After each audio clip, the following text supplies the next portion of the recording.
like Staffjoy into Moonlight. What were your takeaways from that first swing and that you applied to Moonlight? What were some of the differences there? So much. Anything specific you like want to talk about? Or What came to your mind first? a lot of it I think is about sticking to your initial insight.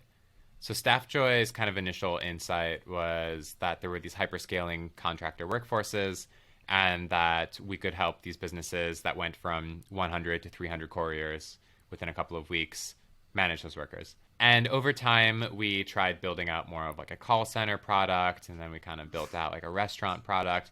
And we strayed further and further from that initial insight when I think that initial insight was just so important. And so a lot of businesses will start and kind of try to boil the ocean and think, we must be generalizable. We can't make this feature because it'll only apply to a small subset of our customers. But it's a balance, right? Like there's no general advice here that is going to hold universally true. But as a general rule, you want to make a product that fewer people absolutely love rather than one that a lot of people kind of semi-like. And I think that's a much bigger key to success. How do you tell the difference between straying from your original idea and pivoting to a new idea? I think it's staying in love with the problem rather than the solution. So if you are addressing the same problem and you say, I'll just make up an example. Let's say you're trying to help people who follow a paleo diet and can't get food at home. If you are originally selling them a milkshake product and then you realize, no, like we don't want to sell them milkshakes. They actually just want frozen food. I don't think that's a pivot. I think that that's staying true to the problem rather than the solution. I think a pivot is if you take a different group of people and a different problem. As long as you're staying true to that problem, I think you're in a good space.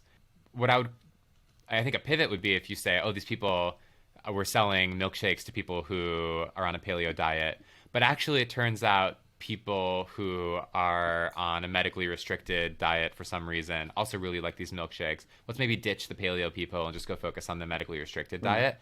I think I would consider that more of a pivot because you're completely switching the problem that you're focusing on. And that means you're dealing with a different set of users with different needs, with different purchasing habits, and you lose all of those insights you had about the merits of products in the paleo area. And you have to start over from scratch, even though kind of the product stays the same. Looking back now at Staffjoy, can you retrospectively identify a moment where you had strayed too far? Maybe even though you didn't realize it at the time? A lot of businesses reach this point where they have glimmers of product market fit. And then it turns out that they really didn't have it, and they kind of need to go back to the drawing board. And I've been at companies that were like that as an employee, and it's a hard thing to deal with. And I think we had that moment at Staffjoy when we were like, we're starting to sell this. Like, people kind of want what we're building.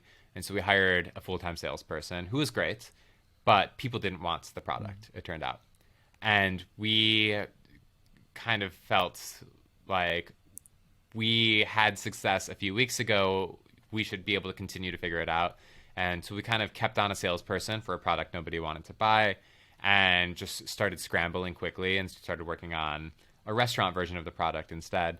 And I think that was a point where we should have made hard decisions and said, we have a great salesperson who's selling something nobody wants. Maybe it's our fault with the product and we should focus more on the product and dig in deeper with the customers and find out more about what they want.